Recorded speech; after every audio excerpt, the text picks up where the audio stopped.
Et bienvenue dans ce deuxième live, une rentrée motivée par l'essentiel. On espère que vous allez bien, c'est Joseph et Clément. Donc Joseph, le blogueur et fondateur de Vive sa jeunesse autrement. Et moi je suis Clément, leader du groupe Be Witness, un groupe de louanges. Et on est très heureux d'être là ce soir pour ce deuxième live. On espère que vous avez passé une super semaine motivée par l'essentiel. Une super rentrée motivée par l'essentiel. Voilà, donc pour cette petite vidéo, on va continuer à parler autour du livre et de nos réflexions sur le livre Une vie motivée par l'essentiel de Rick Warren, qui est un livre qui nous a vraiment beaucoup touchés. Et voilà, donc on va vous partager un peu nos réflexions et nos expériences sur ce livre. Salut Stella. Voilà. Salut ouais, à tous ceux qui se connectent. C'est cool que vous soyez là. Bonjour à tous ceux qui arrivent. Voilà, donc pour tous ceux qui... Salut Mathieu. Cool. Pour tous ceux qui se souviennent ou qui n'étaient pas là la dernière fois, donc voilà, juste pour rappeler, la semaine dernière, on avait parlé autour du thème grandir dans ta foi. On a vu que grandir dans sa foi, c'était un choix et ça impliquait un changement de comportement, un changement de mentalité, un changement d'attitude. Et on a vu aussi que chaque difficulté, chaque chose dans notre vie avait un sens et que Dieu s'en servait pour nous tailler, nous forger voilà, toujours plus notre caractère à son image. Voilà. Ouais. Oui. Oui, Clément. Oui. Voilà, on est vraiment content de vous retrouver, tout le monde. Salut, ah oui, Mathieu, oui, comme tu le disais, Clément. N'hésitez pas à partager ce live à vos amis pour qu'ils puissent aussi être encouragés par tout ce qu'on va partager ce soir. Yes. Voilà. Aussi, si vous avez des questions, comme la dernière fois, on avait eu quelques cas de questions, vous pouvez les poser en commentaire et on essaiera d'y répondre du mieux qu'on peut après la vidéo, vraiment pour pouvoir avoir une vraie réponse, parce que c'est toujours un peu compliqué de réagir à chaud en live. Ouais. Mais voilà, n'hésitez pas à écrire en commentaire. Voilà, salut Jess. On est vraiment content que tu sois avec nous. N'hésitez pas à nous dire qui vous êtes, d'où vous venez.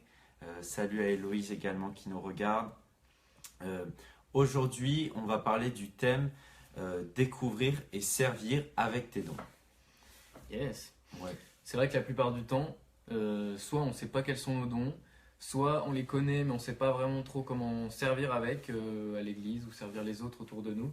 Ouais. Ou parfois on se trouve nul partout, ou alors on se trouve trop bon, ou alors voilà, on n'arrive pas vraiment à s'épanouir dans notre service actuel. Donc vraiment, voilà, si vous vous reconnaissez dans ces choses-là, eh ben, soyez les bienvenus, ça tombe bien parce qu'on va essayer de traiter un petit peu ces questions voilà, de notre humble expérience et vous donner quelques pistes. Voilà. Quand on parle de ce thème-là, ce qui est important pour commencer, c'est de savoir que Dieu nous a créés pour que notre vie fasse une différence. Et faire une différence, ça passe par notre service auprès des autres, mais aussi on découvre en lisant la Bible qu'en servant les autres, c'est Dieu lui-même qu'on sert. Et Jésus lui-même disait « Ce que vous faites au plus petit d'entre nous, c'est à moi que vous le faites. » Et on voit aussi que Jésus incarnait lui-même cet exemple du serviteur, bien qu'il soit... il ait d'autres adjectifs comme un roi ou comme seigneur. Il a aussi cet adjectif de serviteur qui est très important et il nous donne ainsi un exemple pour chacun de nous. Ce qui est important de retenir, c'est que le service, c'est pas une option à rajouter à notre programme parmi tout ce qu'on a déjà. C'est s'il nous reste du temps, voilà, non. C'est le cœur de la vie chrétienne. Et Rick Warren précise bien dans son livre, vous n'êtes pas sauvé par votre service. C'est-à-dire le service qu'on va faire ne nous sauve pas, mais on est sauvé pour servir. Donc, c'est pas le service qui nous sauve, mais on est sauvé pour servir. C'est une de nos raisons de vivre, d'ailleurs. Alors bon, c'est compliqué parce que servir, c'est pas quelque chose de naturel. Non. Bien souvent, ça nous coûte. Et la plupart du temps, on préfère être servi que servir. C'est la culture et c'est aussi le propre de l'homme. Par exemple, souvent quand on va chercher une église, on va plutôt chercher une église qui répondra à nos besoins plutôt qu'une église où on va pouvoir servir les autres. C'est vrai ça? Ou c'est pas vrai? C'est vrai. Donc voilà, donc ce qui est important de retenir, c'est que tout dans notre vie, donc que ce soit richesse, plaisir, passe-temps, loisir, tout est temporaire, tout est ponctuel, mais le service, lui, salut Nelly, donc tout est temporaire, mais le service, lui, donne un sens durable parce qu'il s'inscrit dans l'éternité. Voilà, il y a des fruits éternels. Et je pense que ce point-là est important. Et c'est vrai que les personnalités de la Bible l'avaient bien compris. Seulement, parfois, on peut penser que pour servir, on a besoin d'être parfait, Ouais. qu'on a besoin d'être un expert dans la foi, être hyper expérimenté. Mais pourtant, la Bible nous dit le contraire. La Bible nous dit qu'on n'a pas besoin d'être parfait pour servir Dieu. Par exemple, on voyait que Moïse bégayait, que Timothée dans le Nouveau Testament était quelqu'un de timide, Ouais. que Rahab était une prostituée, quelque chose qui dans l'époque était quelque chose de vraiment mal perçu. On voit que Thomas, lui, avait beaucoup de doutes. Il doutait de Jésus et de sa résurrection. Léa était une personne peu attrayante physiquement, ou encore Jérémie était quelqu'un de dépressif. En résumé, on pourrait dire que Dieu n'appelle pas les qualifiés, mais qu'il qualifie les appelés. Ah, c'est une bonne phrase ça. Ouais. Dieu n'appelle pas les qualifiés, mais il qualifie les appelés. Amen. Ah ouais, c'est pas mal. Amen. C'est vrai que souvent on se sent pas vraiment qualifié ou quoi, mais voilà, là, Dieu nous qualifie en fait. Tout à fait. La question que tout le monde se pose, c'est quelle est ma mission? À quoi suis-je appelé? Et Rick Warren nous répond un petit peu, il nous dit, vous êtes tel que vous êtes, on est tel qu'on est, on a été fait d'une certaine manière en vue d'un ministère particulier. Ouais. Donc ça veut dire que notre manière d'être, qui on est, ça révèle ce à quoi on va être appelé, voilà, où on est déjà appelé. Il y a 5 domaines qui peuvent nous caractériser, nous, êtres humains, et on va les voir maintenant. Donc n'hésitez pas à prendre peut-être de quoi noter pour pouvoir les relire après et les approfondir afin de découvrir votre caractère, votre personnalité, qui vous êtes et votre appel. Tout d'abord, le premier point, c'est celui de la passion, comme c'est écrit sur la petite fichette. Qu'est-ce que la passion? La passion, c'est une force. On peut en avoir plusieurs, mais souvent, on en a une qui prédomine sur le reste. La passion, c'est ce qui nous anime. C'est ce qu'on a au plus profond de nous-mêmes. C'est ce au quoi on est sensible et ce à quoi on est naturellement enthousiaste. C'est quelque chose, on n'a pas besoin forcément d'être encouragé, mais c'est quelque chose qui émane vraiment de nous-mêmes. Alors, qu'est-ce qu'on peut faire? C'est ne pas perdre de temps à être quelqu'un qu'on n'est pas, à faire des tâches qui ne sont pas forcément à nos goûts, mais vraiment comprendre cette passion. Ça nous aidera à vraiment finalement trouver notre essentiel dans le service.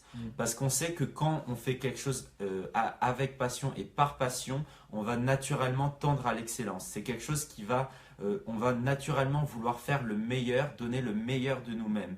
Et on va souhaiter exceller. C'est vrai.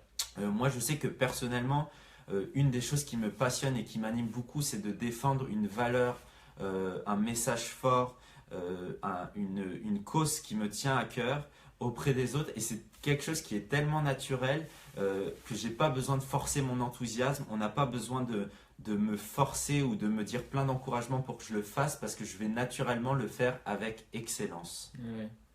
Je pense que pour vous, on aimerait vous poser cette question par rapport à votre passion. Quel est le domaine où tu te sens à ta place, où tu te sens naturellement enthousiaste? Un domaine où personne n'a besoin de te motiver. Et je pense que souvent, tu pourras ainsi trouver ta passion. Oui, c'est ça. C'est des questions à se poser. Voilà. Où est-ce qu'on se sent vraiment poussé intérieurement, quoi, sans aucune motivation nécessaire? Où est-ce qu'on se sent bien? Voilà, donc trouver sa passion. Ensuite, deuxième point, c'est nos talents. C'est des capacités naturelles qui viennent de Dieu. Donc on a tous des talents. Voilà, si quelqu'un ce soir dit non, j'ai pas de talent, bah non, en fait on a tous des talents. C'est souvent une excuse de dire je sais rien faire de bien, j'ai pas de talent. Il y a plusieurs études qu'on a cherchées et qui révèlent que l'être humain possède entre 500 et 700 différentes aptitudes et capacités. 500 et 700, ça fait beaucoup. Et donc le seul truc en fait, c'est d'apprendre à les découvrir. Et si on cherche un petit peu, on en découvre tous les jours des talents.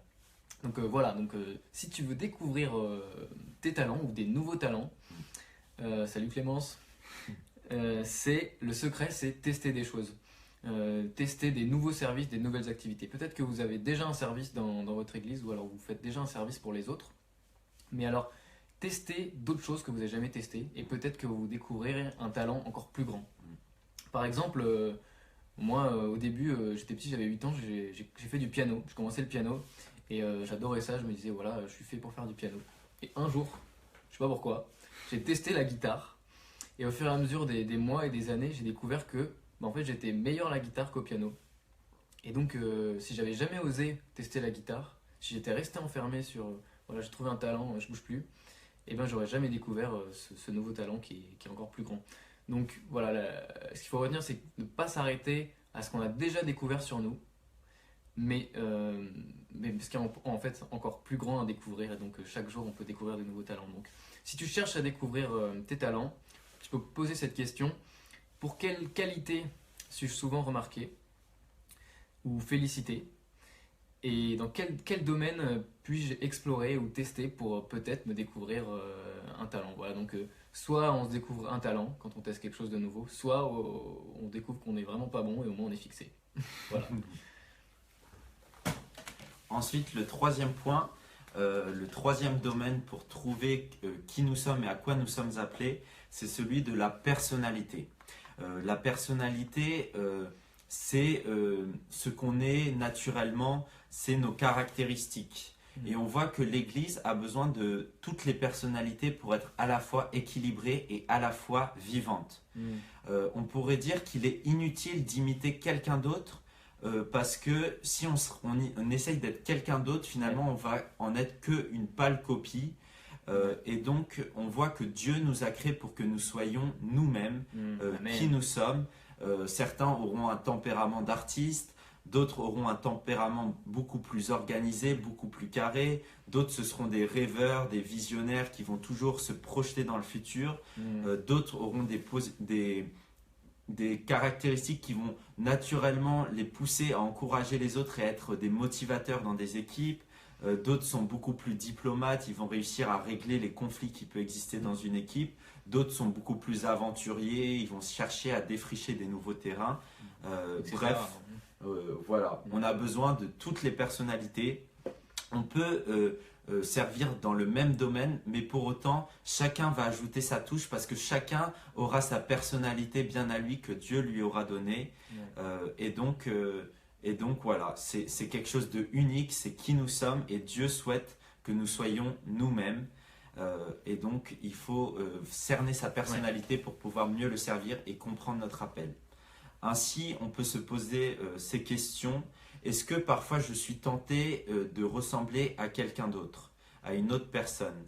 Et qu'est-ce qui, moi, me caractérise personnellement? Quel est mon tempérament à moi? Ouais, c'est important ça. Ça permet vraiment de se découvrir. Le point suivant, c'est les dons. Les dons, mais pas n'importe lesquels, les dons spirituels. Donc c'est, comme son nom l'indique, un don, c'est quelque chose qui est ni gagné ni mérité. Voilà, c'est quelque chose qui est donné. Et la Bible nous dit, chacun de nous a reçu un don particulier, l'un de ceux que Christ a généreusement accordé. Donc ça c'est dans Éphésiens 4. Donc le don spirituel, il a toujours pour but l'édification collective. Il ne pourra jamais dénigrer quelqu'un d'autre. C'est comme ça aussi qu'on peut le reconnaître. Et comme Dieu aime la diversité, nous ne recevons pas tous le même don. On reçoit voilà, tous des dons différents et c'est aussi ça qui nous permet d'être complémentaires et d'avoir besoin les uns des autres. Voilà, donc comme Saint Paul nous donne l'image du corps un petit peu, voilà, il y a plusieurs membres mais on fait tous partie d'un seul corps.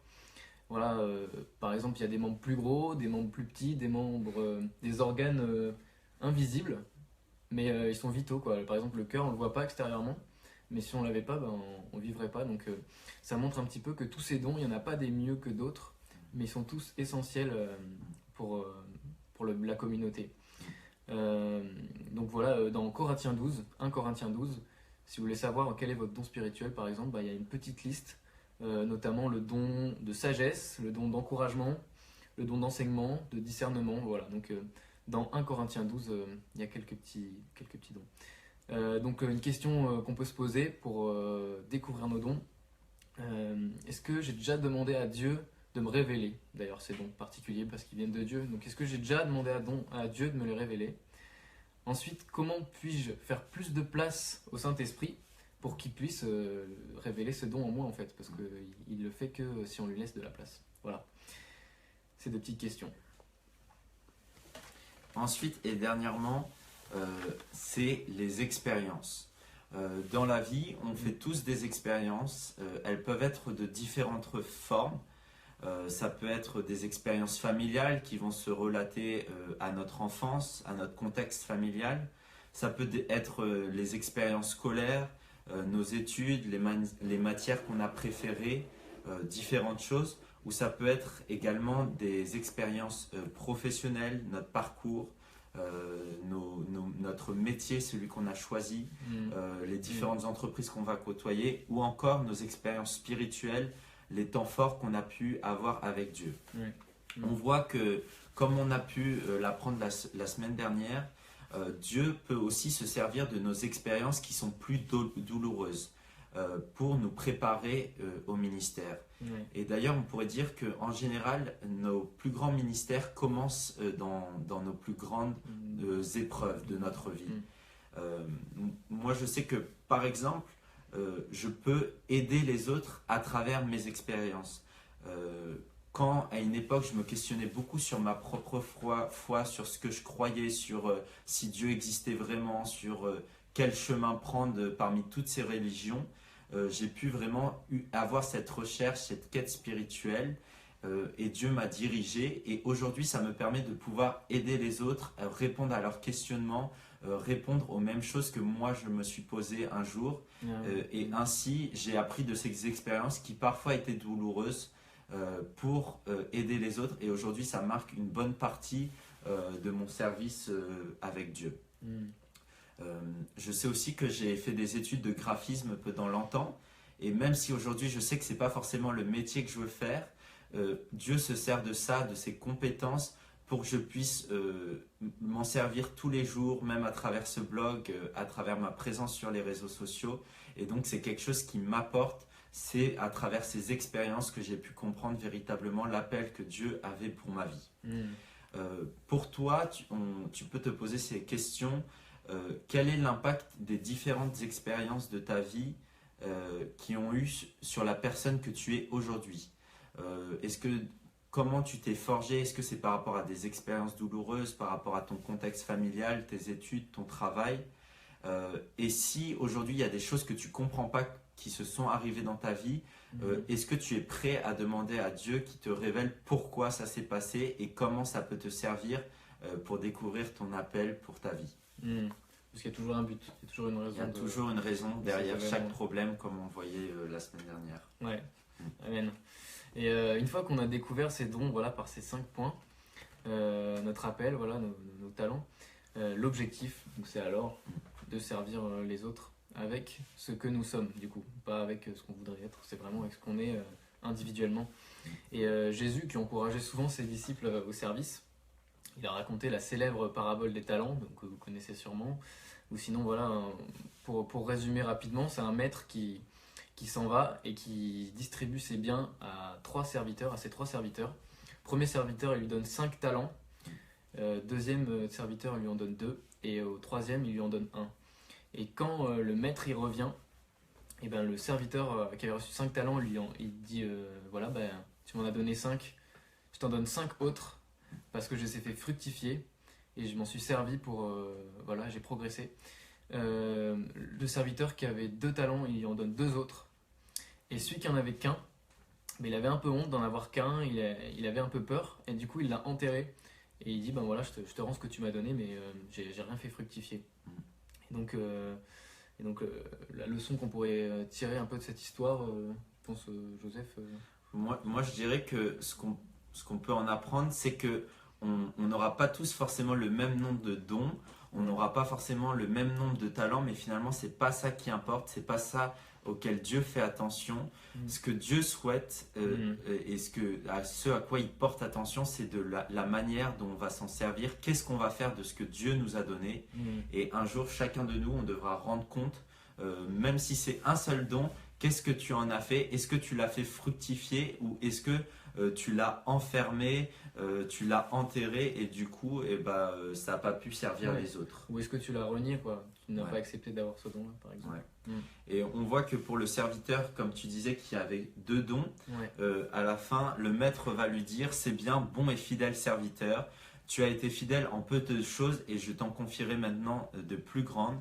Et donc, on peut ainsi être tous encouragés que même si on commence à servir par des petites choses, que ce soit peut-être des petites tâches à l'église ou des choses au quotidien, venir en aide aux différentes personnes qu'on côtoie, et en étant fidèle dans ces petites choses, Dieu nous en confiera plus tard des plus grandes. Ouais. Et en fait, la fidélité est vraiment un point important du service. C'est de vraiment choisir les choses et les faire de manière intentionnelle et de ne pas être juste quelqu'un qui va faire un jour ça, un jour ailleurs et finalement on ne peut pas du tout compter sur la personne. Oui, ou qui ne tient pas ses engagements, qui dit oui, je vais servir, oui, je vais faire ça, puis en fait, il n'y a pas d'engagement, donc là c'est pas non plus aussi ce à quoi on est encouragé. Et aussi, les petites choses, on peut aussi remarquer que c'est quand on sert dans les petites choses, servir dans les petites choses, c'est un signe qu'on accorde plus d'importance à l'avancement du royaume de Dieu, parce que toutes ces choses sont utiles, qu'à l'avancement de notre gloire personnelle, parce que souvent on est tenté que de faire des grandes choses ou des choses prestigieuses, alors qu'en fait tout est utile et il n'y a pas des choses qui ont plus de mérite que d'autres.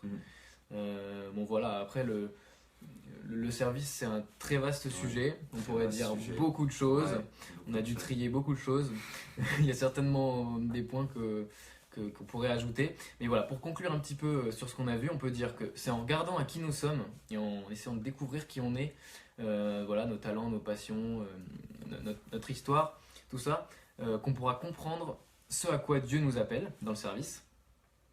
Salut JB. Salut JB.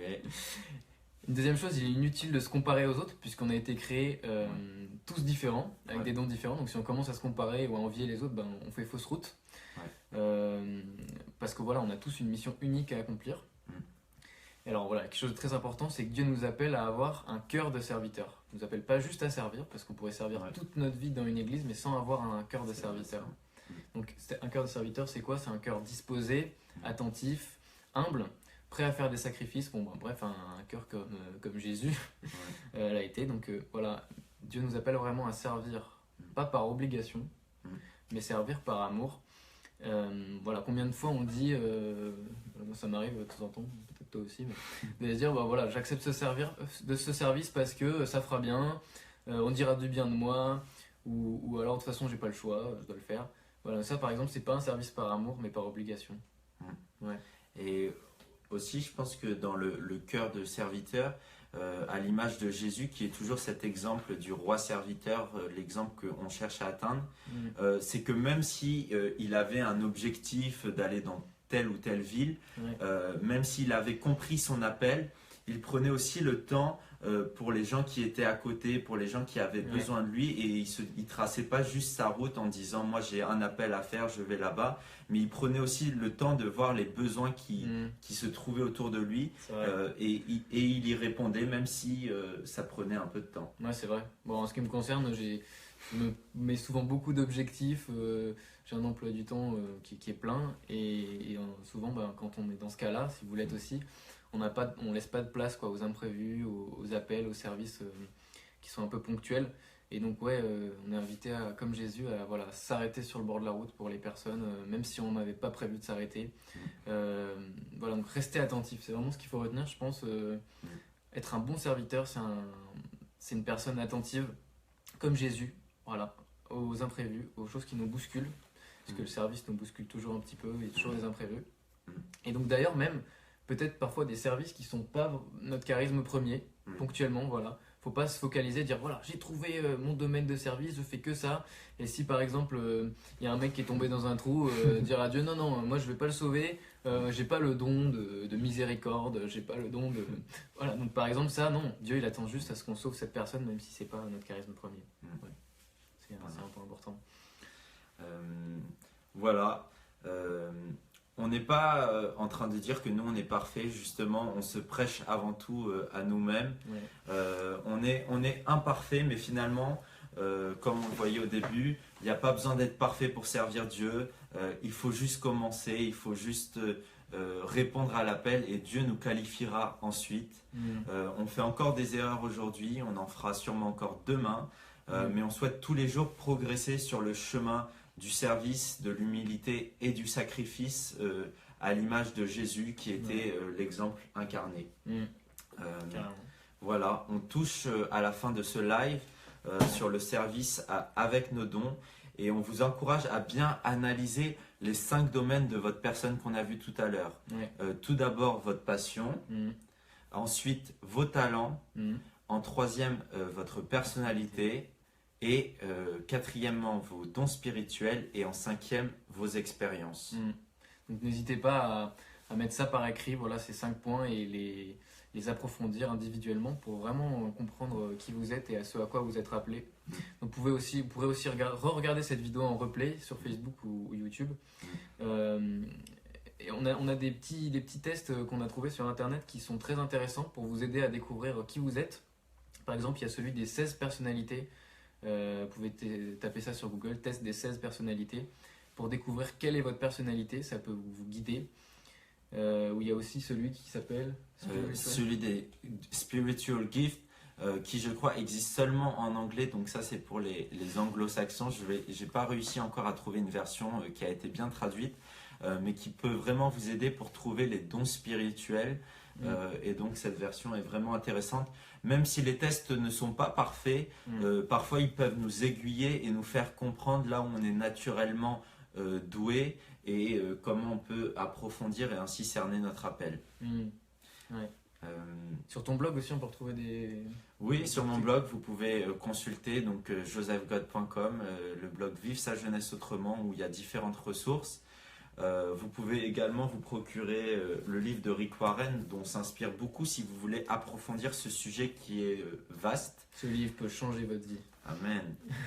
Et donc voilà, on vous donne bien évidemment rendez-vous la semaine prochaine pour un dernier live de cette série basée sur le livre de Rick Warren. Donc ce sera le dernier live sur le thème une détermination, une passion, une mission. C'est un thème vraiment de conclusion qui sera à la fois passionnant et à la fois déterminant pour le reste de votre vie. Donc vraiment notez ça, même jour, même heure, mardi prochain à 20h. On se retrouvera pour ce dernier live. Voilà. Bon bah à bientôt les amis. Voilà. Soyez bénis, continuez à vivre cette rentrée motivée par l'essentiel. Et on vous dit à la semaine prochaine. Voilà, ciao. Soyez bénis. Et aussi, pour terminer, on remercie également Info Chrétienne et Guillaume Anjou qui ont souhaité relayer ce live. Merci beaucoup. On n'a pas eu l'occasion de vous remercier au tout début, donc merci beaucoup. Oui.